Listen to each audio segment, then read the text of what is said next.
بسم اللہ الرحمن الرحیم۔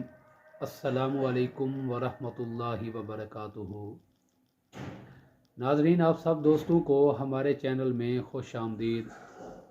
آپ سب دوستوں سے گزارش ہے کہ جنہوں نے ابھی تک ہمارے چینل کو سبسکرائب نہیں کیا وہ ہمارے چینل کو سبسکرائب کر لیں، بیل آئیکن کا بٹن دبا دیں اور ہماری ہر آنے والی ویڈیو کو لائک کیا کریں۔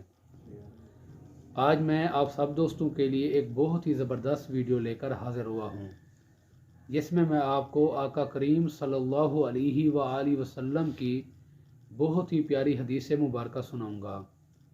آئیے چلتے ہیں حدیث مبارکہ کی جانب۔ بروز قیامت حضور نبی اکرم صلی اللہ علیہ وآلہ وسلم کی شفاعت کن مسلمانوں کو نصیب ہوگی؟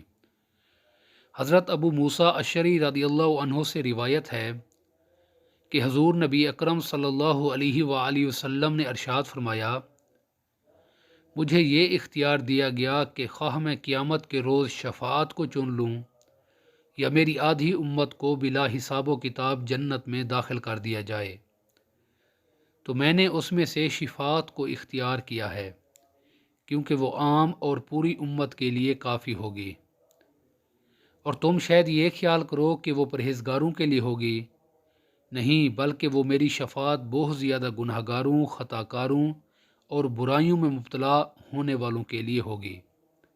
دعا ہے اللہ تبارک و تعالی ہمیں آقا کریم صلی اللہ علیہ وآلہ وسلم کی شفاعت نصیب فرمائے اور ہمیں دنیا اور آخرت کی بھلائی عطا فرمائے۔ السلام علیکم ورحمۃ اللہ وبرکاتہ۔